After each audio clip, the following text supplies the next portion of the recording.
우리가 부르심을 향하여 행진하라라고 하는 주제로 달려가면서 우리는 예배자입니다. 우리는 건축자입니다. 우리는 청지기입니다. 이 부르심을 향하여 우리가 24년도를 달려가고 있습니다. 특별히 하반기 지금은 우리는 청지기입니다. 여기에 전적으로 순종하라. 하나님의 뜻에 순종하는 그러한 청지기의 모습을 우리가 그려가고 있습니다. 오늘은 출애굽한 이스라엘 백성들의 그 광야로 들어가는 그 첫걸음이었던 그들 앞에 주어진 마라의 쓴물이라고 하는 곳을 우리가 지나는 이스라엘 백성들의 모습을 함께 살펴보면서 우리가 하나님의 말씀을 함께 나누려고 합니다.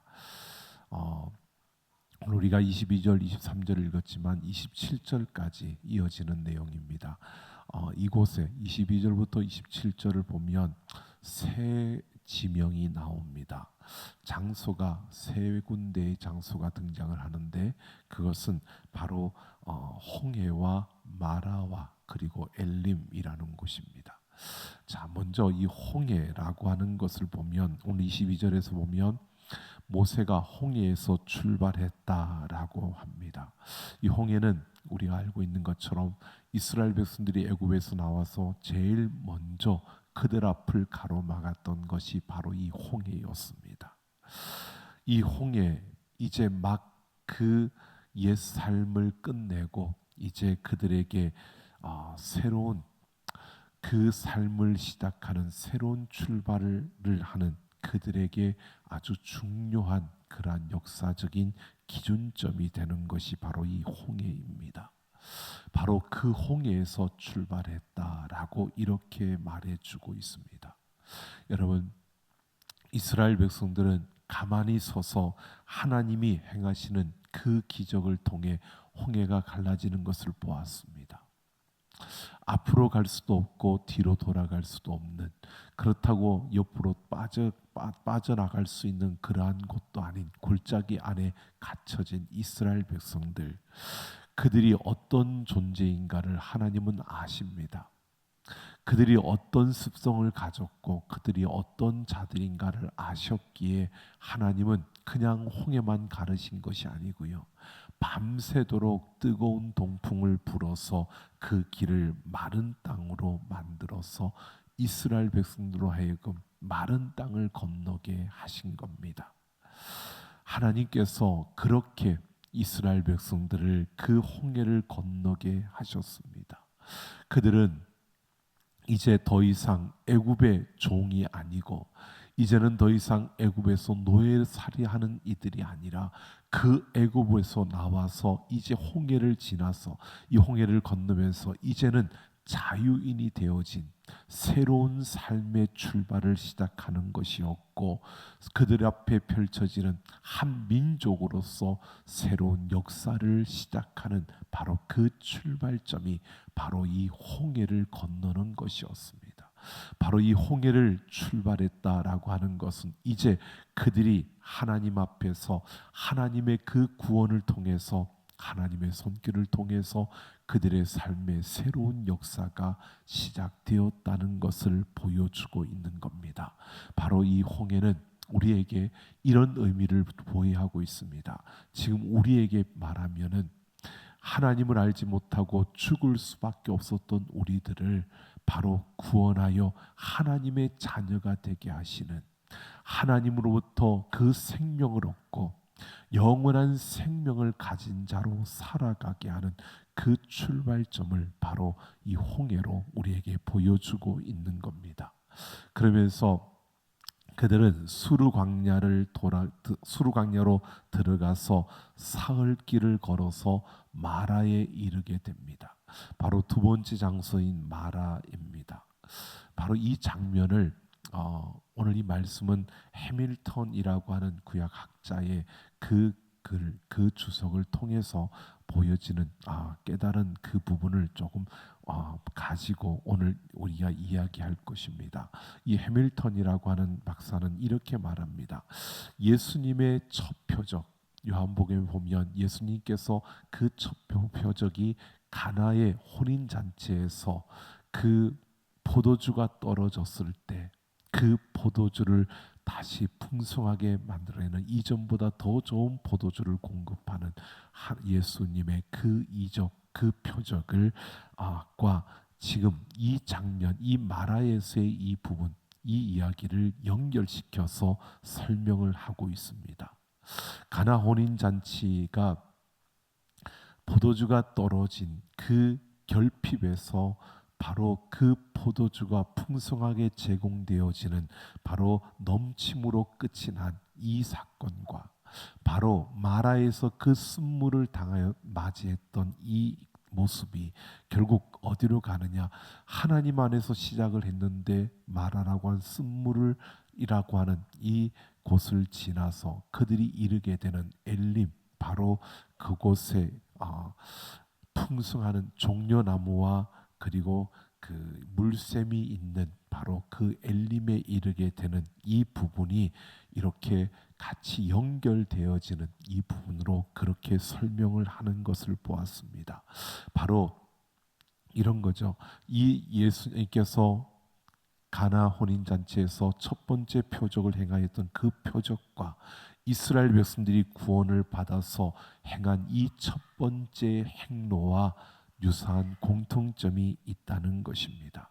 그리고 이 공통점은 또 어디로 연결되느냐 하면 출애굽할 때의 10가지 재앙 중에 그 첫 번째 재앙이었던 물 재앙과 연결되어진다는 겁니다. 그러니까 바로가 완고하여서 이스라엘 백성들을 놓아주지 않을 때 하나님 모세를 통해서 나일강이 피의 강이 되게 하셨습니다. 나일강은 애굽 사람들이 먹는 식수였습니다. 그들이 먹는 물이 피의 물이 되었으니까, 피의 강이 되었으니까 그들이 먹을 물이 없어진 겁니다. 그러니까 마라의 쓴물, 그들이 마라에 이르렀지만 그 이른 곳에 물이 있긴 있는데 마실 수 없는 물, 그들이 그 광야 길을 시작하면서 3일 길을 걸었습니다. 물을 얻지 못하였고 그 물을 얻지 못한 상태에서 물이 없는데, 먹을 것도 없는데 물도 없는데 그들이 다 앞에 있는 그 물이 나왔는데 그 물은 쓴물이라 먹을 수 없는 물이었다는 겁니다. 여러분, 지금 애굽에서 나온 이들의 숫자는 장정만 60만 명입니다. 장정만 60만 명이면 어린아이와 여자들 그리고 노인들을 합쳐서 생각을 하면 한 가족이라고 생각했을 때 거의 학자들은 약 한 200만 명이라고 그렇게 추정을 하고 있습니다. 200만 명의 사람들이 그 길을 걸어서 3일 동안을 걸어왔습니다. 물을 못 만났습니다. 이들이 3일 동안 길을 걸으며 물을 만나지 못했습니다. 그래서 23절에 보면 마라에 이르렀는데 그곳 물이 써서 마시지 못해서 그 이름을 마라라, 괴로움 또는 쓰다라고 하는 뜻의 마라라고 이렇게 불렀다라고 합니다. 그러자 백성들이요 모세를 향하여 원망을 합니다. 불평을 하는 겁니다. 그들이 모세를 향하여 원망하고 불평할 때 그 모세는 하나님께 부르짖었다라고 합니다. 여러분, 우리가 한번 생각해 보십시오. 우리가 광야, 우리나라에는 광야가 없으니까 좀 그런데 광야라고 하는, 사막이라고 하는 어떠한 정말 물을 공급하지 밟지 못하면 물을 얻을 수 없는 그러한 길을 3일 동안 물 공급을 받지 못하고 우리가 걸었다라고 생각해 보십시오. 여러분, 그러한 갈증, 그 갈망함, 그 목마름, 거의 죽을 것 같은 그러한 갈증을 느끼는 그러한 상황 속에서, 그러한 결핍 속에서 여러분 어떻게 하시겠습니까? 여러분, 이스라엘 백성들이 모세를 원망하는 것, 모세를 향하여 불평하는 것, 이것이 너무하다. 우리는 그렇게 지금 보여질지 모르지만 역시 우리도 그 자리에 섰으면 여전히 우리도 그들과 똑같은 모습으로 우리를 그 자리로 이끌어간, 우리를 그곳으로 데려간 이들을 원망하고 불평할 것입니다. 여러분, 지금 이들의 상황은 그럴 수밖에 없는, 누구라도 그렇게 할 수밖에 없는 그러한 이유가 있는 분명한 그런 원망이라는 것입니다. 누구라도 그 자리에 가면 그렇게 원망했을 것입니다. 이것을 그래서 학자들은 합법적 원망이다 이렇게 표현도 하고요. 또 어떤 이들은 이러한 것을 합법적인 그러한 불평이라고 그렇게 표현도 합니다. 우리가 신앙을 떠나서 이것은 어떻게 보면 당연한 원망이라고 그렇게 보여질 수 있는 그러한 모습입니다. 여러분, 이러한 합법적인 불평, 원망, 여러분, 그래서 하나님도 오늘 말씀을 보면요, 이들의 이 원망과 불평에 대해서 하나님이 1절 언급을 하지 않습니다. 그 원망과 불평에 대해서 하나님이 뭐라고 꾸지람을 하시든지 아니면 너희가 입을 닫으라고 하시든지 원망하지 말라고 하든지 이렇게 뭔가를 언급할 만도 한데 언급하지 않습니다. 여러분, 우리가 성경을 보다 보면 참 신비로운, 참 하나님이 이스라엘 백성들을 다루시는 그 방법, 그 길에서 우리는 참 희귀한 것을 보게 됩니다. 여러분, 이스라엘 백성들이요, 광야를 지날 때 참 많이 불평을 하죠. 근데 하나님께서요, 시내산을 중심으로 해놓고 시내산까지 가서 시내산에서까지 보내는 그 2년 동안의 그 광야 생활 동안은 그 어떤 불평을 해도 하나님이 아무런 그들에게 반응을 하지 않습니다. 그 불평에 대해서, 그 원망에 대해서 왜 불평하느냐, 왜 원망하느냐 그러면서 그들에게 꾸지람을 하시든지 또는 어떤 재앙을 내리든지 이러한 부분을 하지 않습니다. 그런데 시내산 이후부터는요, 달라집니다. 시내산 이후부터는 조금만 원망을 하든지 불평을 하면 하나님께서는 즉시 그들에게 바로 하나님이 행동을 하십니다. 여러분, 이 차이를 보면요, 시내산에서 하나님께서 율법과 율례를 이스라엘 백성들에게 주시고 난 이후부터는 그들이 원망하고 불평하면 하나님께서 바로 행동하시는데요, 그 이전에는 하나님이 그냥 두십니다. 그래서 어떤 학자들은 이 광야 40년이라고 하는 이 광야를 두 개로 나눕니다. 그래서 앞에 2년 동안 그 시내산에서 율법을 받기 이전까지를 광야 1기, 그리고 그 다음부터 광야 2기 해서, 광야 1기는 하나님께서 이스라엘 백성들을 새롭게 구원하여 그들을 데리고 나오셔서 언약을 맺기 전까지는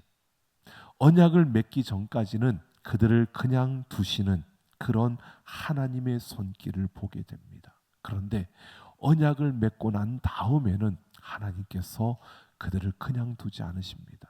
여러분, 그냥 두지 않는 그 사건이요, 바로 가데스 바네아에서 그 백성들, 그 정탐꾼들이 원망하고 불평했을 때, 그리고 그 백성들이 모두가 원망하는 그 날들을 그들이 불평한 대로 내 귀에 들린 대로 내가 너희에게 시행할 것이다 라고 말씀하시는 그 하나님, 그래서 그들이 죽겠다고 하는 그 말대로 그들은 광야에서 죽게 되는 이러한 끔찍한 일들이 그들에게 펼쳐집니다. 여러분, 우리가 보면 하나님이 그렇게 하시는 이유는요, 그들이 언약 안에 있을 때, 언약 안에 들어오기 전까지는 하나님께서 그들의 불평과 원망도 그냥 다 받아주셨는데, 언약 안에 들어오고 난 이후로는 하나님께서 그것에 대해서 그냥 넘어가지 않으셨다는 것을 분명히 보여줍니다. 하나님이 언약 안에 들어오기 전과 언약 안에 들어오고 난 이후에 하나님이 그들을 다루시는 방식이 분명히 달랐다는 사실을 보여주고 있습니다. 여러분, 우리에게 하나님이 율법과 율례를 주신 것은요, 여러분 이렇게 보면 이런 거죠. 이것만 딱 보면, 그러면 언약 안에 들어가기 전에, 율법을 받기 전에 이스라엘 백성들이 그러면 훨씬 더 안전하고 더 좋았겠다. 왜? 마음대로 해도 원망해도 불평해도 하나님이 가만히 두시니까.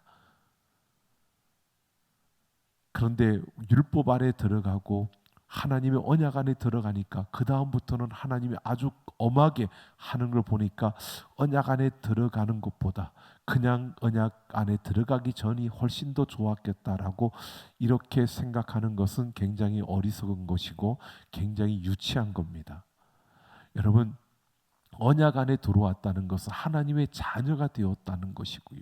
하나님께서 율법과 율례로 그렇게 엄격하게 하는 것은 그들을 망가뜨리고 그들의 재앙으로 그들을 멸하기 위해서가 아니라 그들을 하나님의 자녀다운 모습으로 그들을 세워가는 하나님의 그 손길이었다는 것입니다.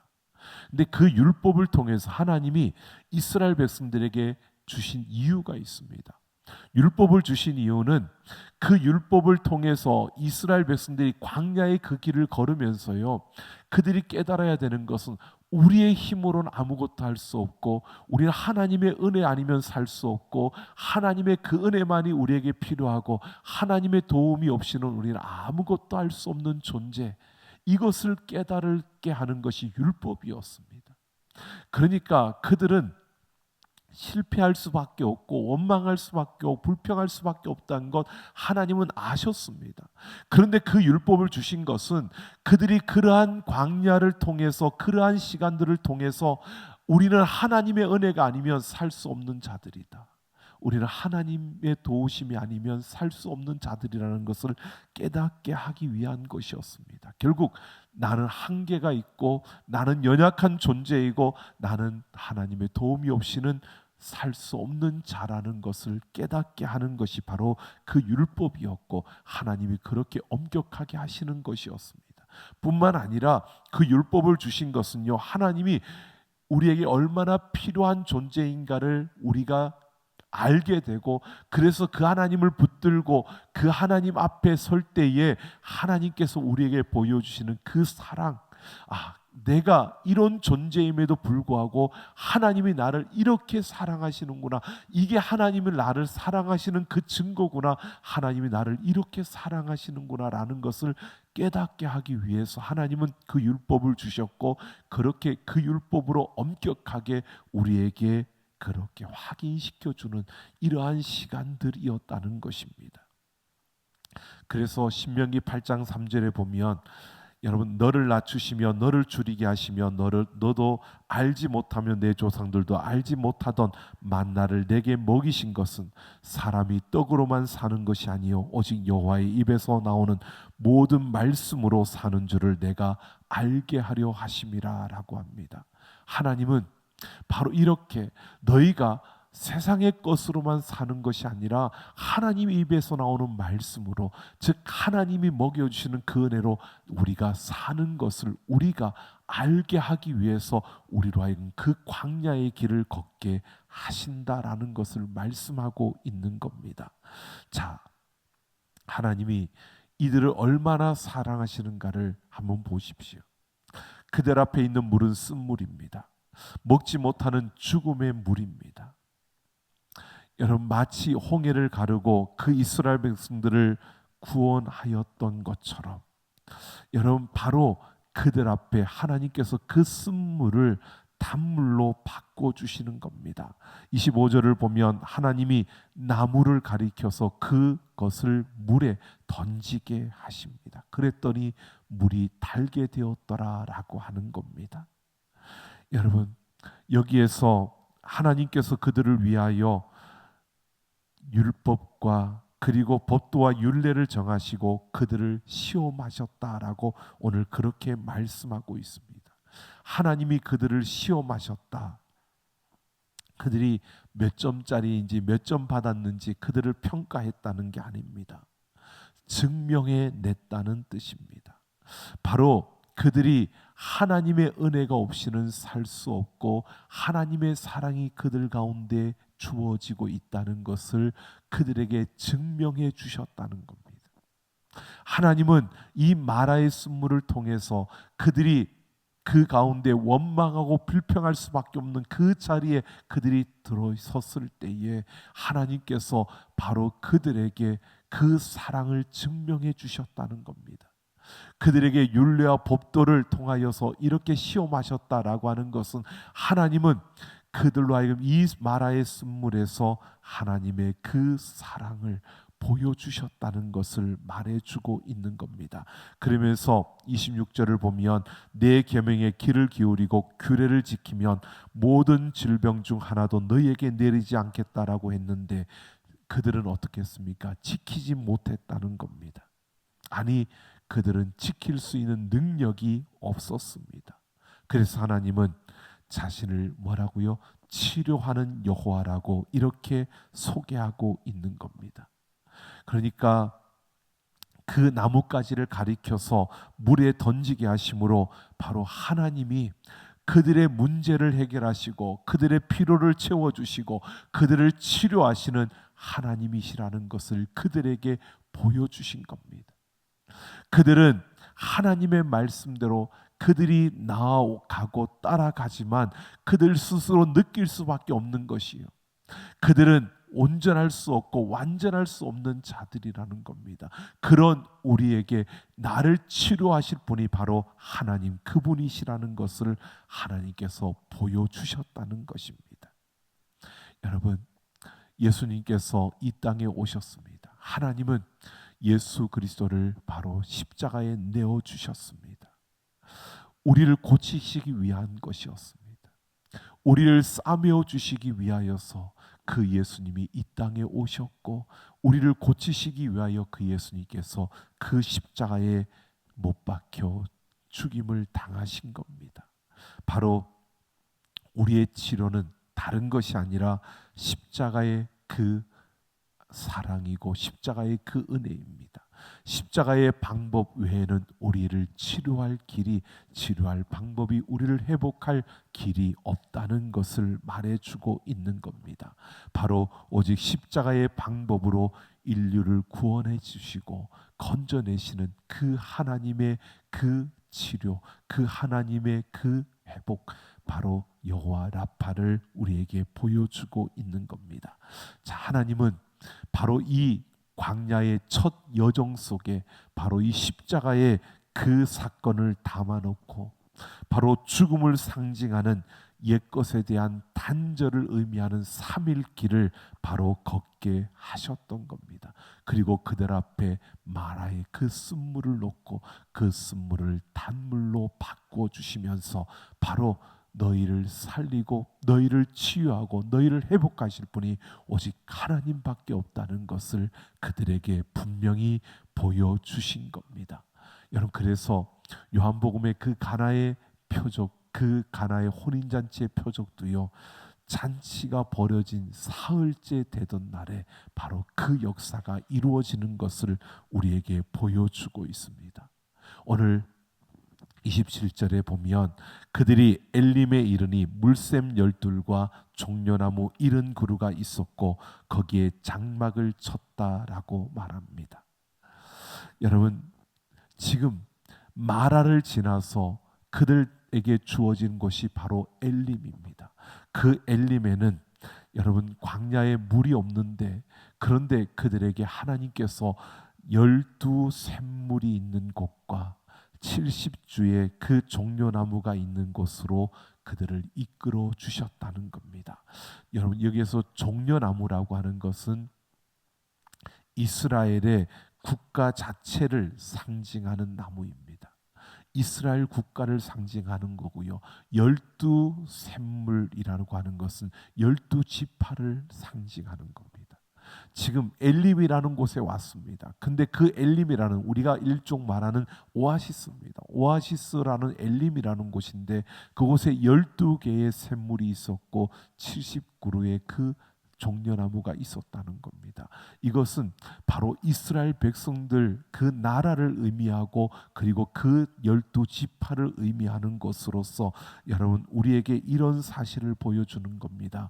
우리가 이르게 될 영원한 그 하나님의 나라를 보여주고 있는 겁니다.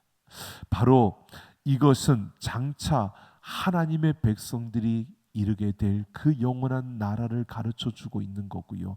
오늘 이스라엘 백성들에게는 무엇을 보여주느냐 하면, 지금 너희가 이 광야를 지나가지만 물이 없고 황폐하고 도저히 어디서 물을 얻을 수 없는 그 길을 걸어가지만 결국 하나님께서 너희들을 엘림에 이르게 한다는 겁니다. 너희들을 그 물샘이 있고 종려나무가 있는 그곳으로 너희를 인도하신다는 것을 말해주고 있는 겁니다.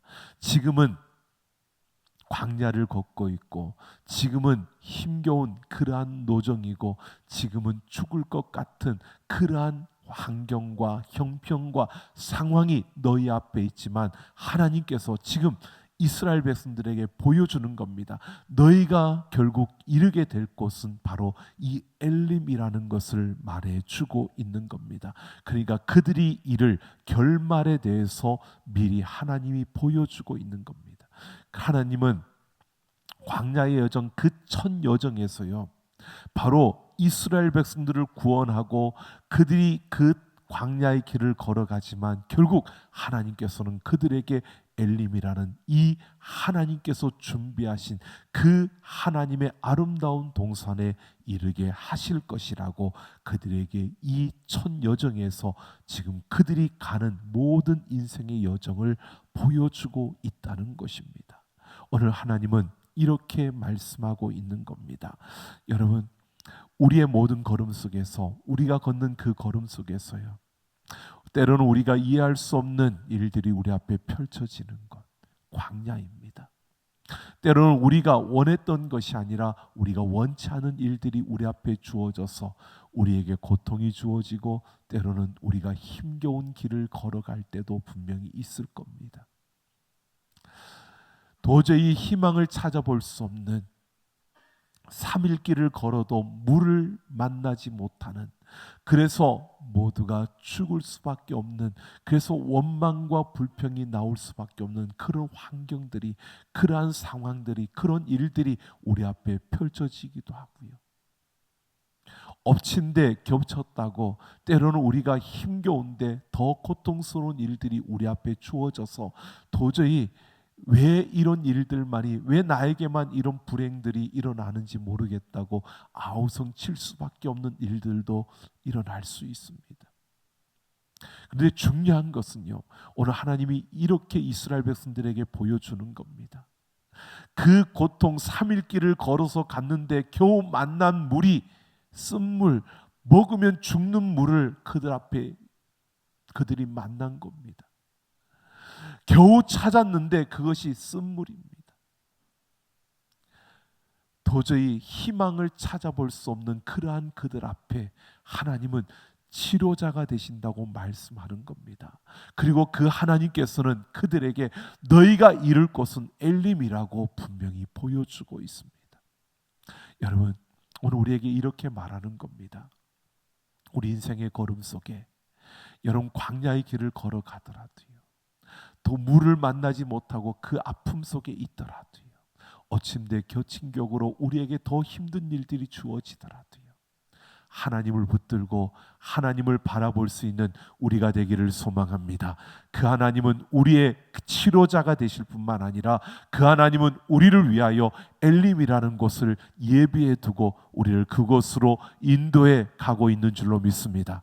바로 이 사실을 바라보라는 것입니다. 이것을 볼 수 있을 때 우리는 순종할 수 있습니다. 이것을 바라볼 수 있을 때 우리는 불평과 원망이 아니라 그 순간에도 하나님을 붙들고 믿음으로 우리가 순종하며 따라갈 수 있다는 겁니다. 광야의 그 길은 여러분 이스라엘 백성들 스스로 걷는 것이 아닙니다. 광야의 그 길은 하나님의 인도하심을 따라 가는 길입니다. 하나님께서 이끄시는 대로 가는 길이 광야의 길입니다. 여러분, 우리의 인생길은 내가 걷는 것이 아닙니다. 하나님이 인도하시는 대로 가는 겁니다. 하나님이 가라면 가고 서라면 서고 하나님이 이끄시는 방향을 따라서 우리가 나아가는 것이 광야입니다.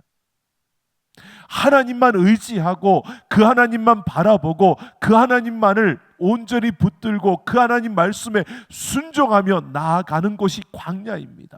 그러한 그 광야의 길을 걸을 때 여호와가 우리의 치료자가 되어 주시고요, 여호와가 예비하신, 하나님이 우리를 위하여 준비하신 엘림에 우리가 이르게 된다는 것을 오늘 우리에게 분명히 말해주고 있는 겁니다. 여러분, 우리의 시선을 바꿔야 합니다. 우리의 눈을 열어야 합니다.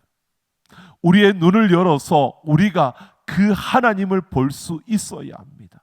그래야 우리가 순종할 수 있는 겁니다. 여러분, 우리가 믿음으로 선다는 것, 우리가 순종한다고 달려가려고 하지만 상황과 환경이 바뀌어지는 것이 아닙니다. 여러분, 우리가 하나님을 믿었다고, 우리가 예수님을 믿었다고 해서 여러분 어떤 상황들이, 어떤 일들이 극적으로 막 바뀌어지는 그러한 경우들도 있긴 있습니다. 하지만 여러분, 우리에게 주어진 상황이 극적으로 변화되는 일들 그렇게 많지가 않습니다. 하나님을 믿고 기도하며 믿음으로 가는데 여러분, 답답한 일들이 우리 앞에 일어날 수 있습니다. 그런데 믿음의 눈을 열어서 하나님을 보십시오. 이 첫 여정 속에서 하나님이 우리에게 보여주십니다.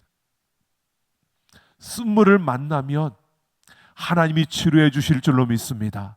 하나님이 치료해 주십니다. 우리의 치료자가 되시는 그 하나님이 치료해 주신다고요.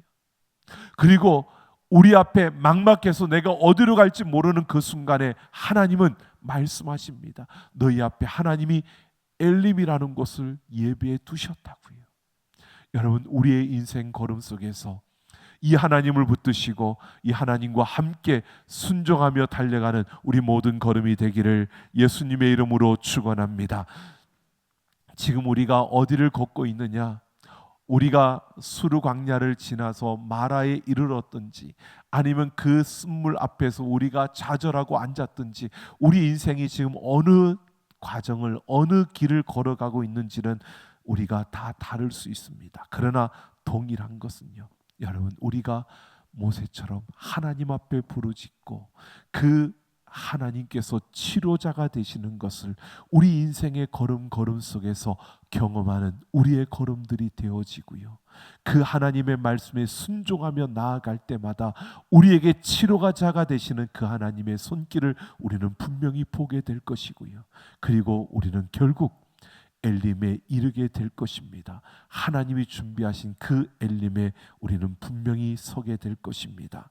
여러분, 오늘 우리의 모든 걸음이 그렇게 하나님과 함께 그 하나님을 신뢰하며 하나님 말씀에 순종함으로 우리가 달려가는 치료자가 되신 그 하나님을 경험하며 엘림을 향하여 달려갈 수 있는 우리 모두가 되기를 예수님의 이름으로 축원합니다.